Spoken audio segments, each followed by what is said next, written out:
আসসালামু আলাইকুম। তো আজকে আমরা যেটা করব সেটা হচ্ছে আলোর প্রতিফলন অধ্যায়ের নেক্সট যে সৃজনশীলগুলো আছে সেগুলো সলভ করব।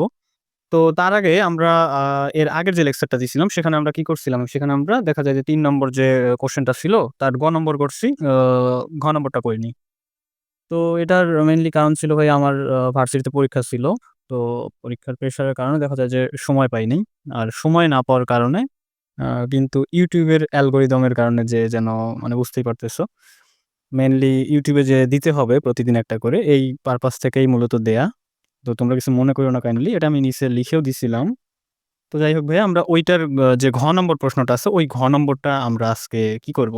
সলভ করব। এরপর আমরা বাকি প্রশ্ন দেখব। তো এখানে প্রশ্নটা দেয়া থাকবে। প্রশ্নটা হচ্ছিল মানে প্রশ্নটা ছিল রাজশাহী বোর্ড ২০২৩ এর। তো এই যে এইখানে ঠিক এইখানে প্রশ্নটা দেয়া থাকবে। তোমরা প্রশ্নটার উদ্দীপকটাও দেখো আর ঘ নম্বরটাও দেইখো। আরেকটা কথা ভাইয়া তোমরা যেটা করবা সেটা হচ্ছে ৭২০ পিক্সেল দিয়ে তোমরা ভিডিওগুলো দেখবে তখন একদম ক্লিয়ার দেখা যাবে। ৩৬০ পিক্সেল দিলে দেখা যায় যে একটু ঘোলা দেখা যায়। তো ৭২০ পিক্সেল দিয়ে দেখবা ফোনের সেটিংস থেকে। তো তখন ভালো দেখা যাবে। ঠিক আছে ভাইয়া? তো তোমাদের প্রতি ভাই একটা রিকোয়েস্ট থাকবে সেটা হচ্ছে আমার ভিডিওগুলো যদি ভালো লাগে তো তাহলে তোমরা কাইন্ডলি আমার চ্যানেলটা সাবস্ক্রাইব কইরো। আর তোমরা কমেন্টে কিছু বইলো, হ্যাঁ? কিছু জানতে চাইও। তো আর ভালো লাগলে মানে যেই চ্যাপ্টারটা চাবা তো সেটা একটু বইলো। তো আমি সেগুলো দেওয়ার চেষ্টা করব। তো ঠিক আছে ভাইয়া চলো শুরু করা যাক। এইখানে আমি গ্রিন পেন দিয়ে জাস্ট উদ্দীপকটা দর্পণ ২ টা আঁকছি। ঠিক আছে ভাইয়া? এই যে এইখানে দর্পণ ২ টা আঁকছি। এটা প্রশ্নের মধ্যেই দেয়া আছে। এটা জাস্ট আঁকার তোমার প্রয়োজন নাই। ঘ নম্বর সমাধান দিয়ে এটা আঁকার কিন্তু প্রয়োজন নেই। এটা আমরা যেন বুঝতে পারি কিভাবে ইনফরমেশন গুলো কালেক্ট করতে হয় এজন্যই আমি এখানে লিখে দিচ্ছি। ঠিক আছে ভাই? এটা কিন্তু তোমাদের লেখা লাগবে না। এটা তোমরা প্রশ্নেই পাবা। ঠিক আছে? আর সমাধানে এটা লেখা লাগবে না। আমরা জাস্ট বোঝানোর জন্য এটা লিখছি। ঠিক আছে ভাইয়া। তো তোমরা এখানে ঘ নম্বর প্রশ্নটা দেখো কি বলছে যে দর্পণ ২ এর সামনে কি বলছে যে দর্পণ ২ এর সামনে উদ্দীপকে প্রদত্ত দূরত্বে বস্তু রাখলে বিম্বের আকৃতি একই হবে কিনা রশ্মিচিত্রের মাধ্যমে বিশ্লেষণ করো। ঠিক আছে ভাইয়া? তো কি বলছে যে দর্পণ ২ এ যে এটা ছিল দর্পণ ২। তো দর্পণ ২ এর সামনে উদ্দীপকে প্রদত্ত এই যে এই দূরত্বে ৪ মিলিমিটার দূরত্বে মানে একদম ফোকাস বিন্দুতে একটা বস্তু রাখলে এবং ফোকাস বিন্দু আর এই যে কেন্দ্রের মাঝামাঝি কোনো একটা জায়গায়, যেকোনো একটা জায়গায় যদি বস্তু রাখা হয়, এরকম ২ টা যদি বস্তু রাখা হয়, প্রশ্নে দেয়াই আছে দেখো উদ্দীপকে দেয়াই আছে চিত্রে। এখানে একটা বস্তু, এখানে একটা বস্তু। এই দুটো বস্তু যদি এরকম দূরত্বে রাখা হয় দর্পণ থেকে, এরকম দূরত্বে রাখলে বিম্বের আকৃতিগুলো কি একই হবে নাকি ভিন্ন ধরনের হবে? সেটাই তোমাদের বলছে প্রশ্নে বের করতে, রশ্মিচিত্রের আলোকে দেখাতে বলছে। তো তোমরা বাংলা লেখাগুলো সুন্দর করে লেইখো। আমরা জাস্ট রশ্মিচিত্রের মাধ্যমে কিভাবে দেখাতে হয়, আমরা সেটাই দেখাবো। ঠিক আছে ভাইয়া? তো চলো শুরু করা যাক। তো আমরা ১ম ক্ষেত্রে কি করব? ফোকাস বিন্দুতে যদি রাখা হয়, তখন বিম্বটা কিরকম হয় সেটা দেখব। তাহলে কি লিখব?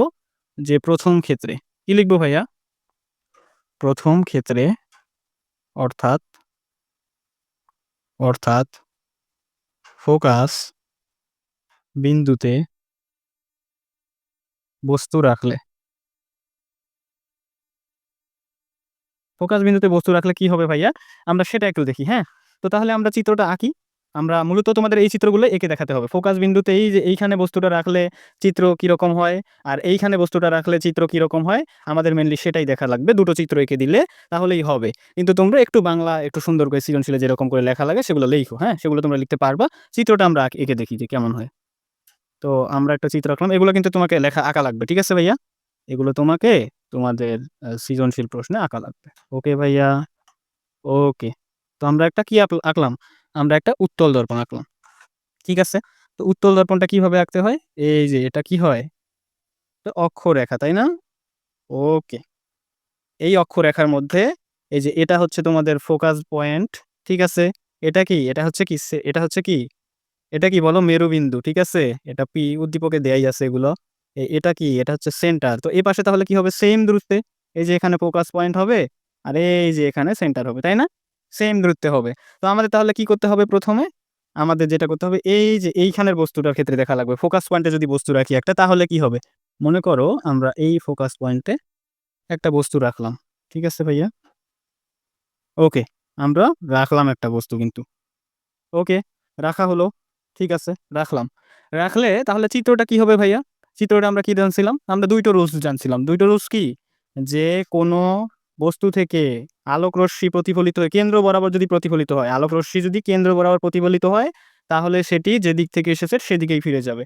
এই যে আলোক রশ্মি কেন্দ্র বরাবর, এই যে ঠিক কেন্দ্র, এই যে কেন্দ্র আর এই যে এই বস্তুর একদম যে শীর্ষ পয়েন্ট সেটা। তো কেন্দ্র বরাবর এই যে প্রতিফলিত হলো আলোক রশ্মি, এইখানে আসলো, দর্পণে লাগলো, এর লেগে কি হবে, এই যে যেদিক থেকে এসেছে সেদিকেই ফিরে যাবে। ঠিক আছে ভাইয়া? তার মানে এই যে এখানে মনে হবে যে এই দিক থেকে আসতেছে। ঠিক আছে? তাহলে আলোক রশ্মি কেন্দ্র বরাবর প্রতিফলিত হয়ে যেদিক থেকে এসেছে সেদিকে গেল। আরেকটা রুলস কি ছিল ভাইয়া? প্রধান অক্ষের সমান্তরাল, এই যে প্রধান অক্ষ না, অক্ষরেখা বা প্রধান অক্ষ, এই প্রধান অক্ষের সমান্তরাল যে আলোক রশ্মি, এই যে আলোক রশ্মি, প্রধান অক্ষের সমান্তরাল যে আলোক রশ্মিটা, এই আলোক রশ্মিটা প্রতিফলিত হয়ে কি হবে? এই আলোক রশ্মিটা প্রতিফলিত হয়ে মনে হবে যে ফোকাস বিন্দু দিয়ে যাচ্ছে। প্রধান অক্ষের সমান্তরাল রশ্মিটি প্রতিফলিত হয়ে কি হবে বলো তো? প্রধান অক্ষের সমান্তরাল রশ্মিটি প্রতিফলিত হয়ে মনে হবে ফোকাস পয়েন্ট দিয়ে যাচ্ছে, তাই না? তাই না? এই যে প্রধান অক্ষের যে সমান্তরাল রশ্মিটা আসলো, সেটা এই দিক থেকে মানে হচ্ছে কি ফোকাস পয়েন্ট দিয়ে যাচ্ছে। ওকে ভাইয়া, তোমরা কি কিছু বুঝতেছো? তোমরা কি আসলে কিছু বুঝতেছো? অবশ্যই বুঝবা, কেন বুঝবা না? গেল এইদিকে, এইদিকে গেল কিন্তু। এটাই আমাদের মেইনলি আঁকতে বলছে। ঠিক আছে ভাইয়া? তো তাহলে আমাদের কি হলো? তাহলে আমাদের কি হলো? একই রকম হলো? একই রকম কি হলো? এই পয়েন্টে বস্তুটাকে রাখলে যে প্রতিবিম্বটা হয়, এই প্রতিবিম্ব কিন্তু এই যে এই ছেদ বিন্দু থেকে জাস্ট এখানে। এটাই হচ্ছে এই যে এটার প্রতিবিম্ব। ঠিক আছে ভাইয়া? তাহলে আমাদের এই যে আমাদের বস্তুটা, এই বস্তুটার প্রতিবিম্ব কোথায়? এখানে হলো, তাই না? এই বস্তুটার প্রতিবিম্ব আমাদের কিন্তু এখানে হলো। ঠিক আছে ভাইয়া? ওকে, আশা করি বুঝতে পারছো। তো এটাকে তোমরা কি ধরতে পারো? এটাকে তোমরা যেকোনো কিছু ধরতে পারো, তাই না? ABCD সামথিং কিছু একটা ধরবা, এগুলা ধরবা। ঠিক আছে? তো এটাকে মনে করো তোমরা এক্স ধরলা, সাপোজ এটাকে ধরলা ওয়াই, বা যেকোনো কিছু ধরবা। এগুলাকে তোমরা যেকোনো কিছু ধরবা, ধরে নিলে তাহলে কি হবে? তাহলে তোমরা বাংলা লেখাগুলো সুন্দর করে লিখতে পারবে। তাহলে আমাদের প্রতিবিম্ব কিরকম হলো? প্রতিবিম্বটি দর্পণের পেছনে হলো, তাই না? এই যে প্রতিবিম্বের অবস্থান এখানে লিখতে পারো। কি লিখতে পারো? প্রতিবিম্বের অবস্থান দর্পণের পিছনে হইলো, আকৃতি হইলো অবাস্তব। অবাস্তব কেন? কারণ এই যে এদিকে যদি হইতো তখন বাস্তব হইতো, এইদিকে হইছে প্রতিবিম্বটা। ঠিক আছে? তার মানে অবাস্তব। তারপর সোজা হইছে, প্রতিবিম্বটা সোজা হইছে না? সোজা হইছে। খর্বিত আকারের হইছে, খর্বিত আকারের মানে ছোট আকারের হইছে, ছোট বা বড় হইলে সেটাকে খর্বিত বল। ওকে ভাইয়া? ওকে। তো আশা করি বুঝতে পারছো। এরপরে আমরা দ্বিতীয় ক্ষেত্রে দেখবো যে কি হয়। তো সেগুলো তোমরা লিখে দিবা, যে এখানে অবাস্তব হইছে, খর্বিত হইছে, সোজা হইছে, এগুলো তোমরা সুন্দর করে লিখে দিবা। ঠিক আছে ভাইয়া? তো দ্বিতীয় ক্ষেত্রে অর্থাৎ অর্থাৎ অর্থাৎ কোথায় রাখছে? এই যে এখানে যে বস্তুটা রাখছে। ঠিক আছে? ফোকাস ফোকাস ও কেন্দ্রের মাঝামাঝি কোথাও, মাঝামাঝি কোথাও বস্তু রাখলে এক্ষেত্রে কি হয়? আচ্ছা, এই যে এই রেখাটা আছে না, এটা তোমরা এই যে এরকম একটা টান দিবা। এরকম এত গাঢ় করার দরকার নেই। এগুলো বইয়ে আমি বুঝাইছিলাম তো পেন্সিল দিয়ে। তো এখানেও পেন্সিল ভুলবশত দিয়ে ফেলছি। ঠিক আছে? তোমরা এই যে এরকম একটা টান দিলেই হবে। ঠিক আছে ভাইয়া? ওকে। তো তাহলে দেখো এখন আমরা যেটা করব সেটা হচ্ছে ফোকাস ও বক্রতার কেন্দ্রের মাঝামাঝি যদি কোথাও রাখি বস্তুটাকে, তাহলে কি হবে? তো চলো আমরা সেটা একটু দেখার চেষ্টা করি। ওকে ভাইয়া? ওকে, আমরা এই যে এইদিকে একটু নিলাম সুন্দর করে যেন আঁকা যায়। ঠিক আছে? তো এখন আমরা আঁকবো, চিত্রটা আঁকবো।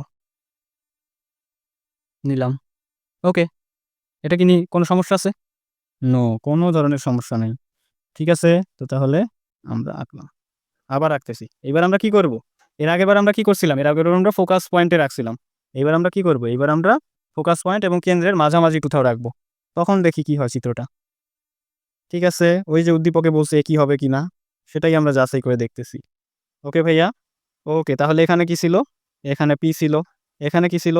এখানে ফোকাস পয়েন্ট ছিল। এখানে কি ছিল? এখানে কেন্দ্র সি ছিল। তাই না ভাইয়া? ওকে, তাহলে এখানে কি ছিল? এখানে ফোকাস পয়েন্ট ছিল।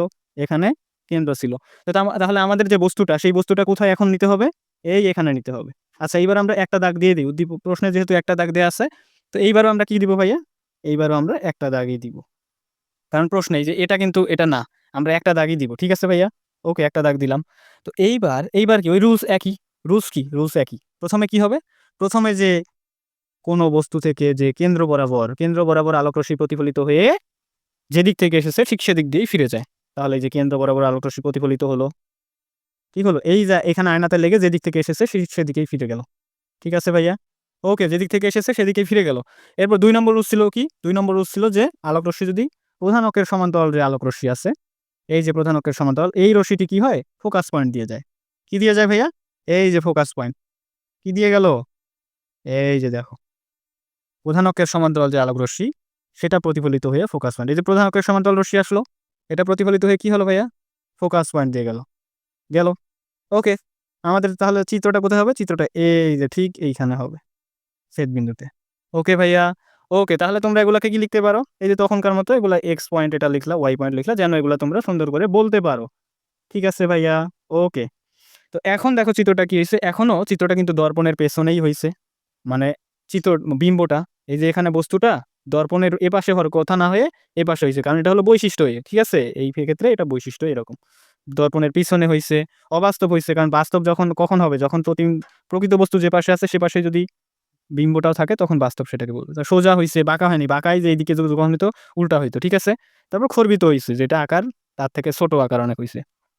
ওকে ভাইয়া। তাহলে তোমরা এখন এই যে এই দুটো থেকেই লিখতে পারবা কি সুন্দর করে?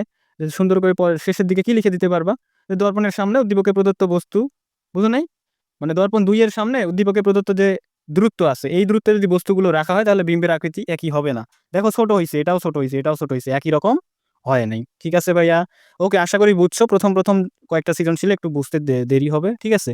অসুবিধাও হতে পারে বুঝতে, আর আমার একটু বেশি বুঝাতেও সময় লাগতে পারে। তোমরা কিছু মনে করো না। ঠিক আছে ভাইয়া? ওকে। আশা করি বুঝতে পারছো। এরপর আমরা নেক্সট দেখব কি আছে। আচ্ছা ভাইয়া, আজকে এ পর্যন্তই থাক। কারণ হচ্ছে নেক্সট আমরা পরে দেখব। আ এর কারণ হচ্ছে আমার আসলে প্রচুর চাপ। ঠিক আছে ভাইয়া? দেখা যায় ল্যাব, অ্যাসাইনমেন্ট, ল্যাব ফাইনাল সবকিছু একদম ঝামেলা। ঠিক আছে ভাইয়া? ল্যাব রিপোর্ট লেখা লাগে প্রচুর। দেখা যায় ১-১৫০ পেজ লেখা লাগে ল্যাব রিপোর্টেই। তো ইঞ্জিনিয়ারিং ভার্সিটি বুঝতেই পারতেছো, একটু প্রেশার থাকবেই।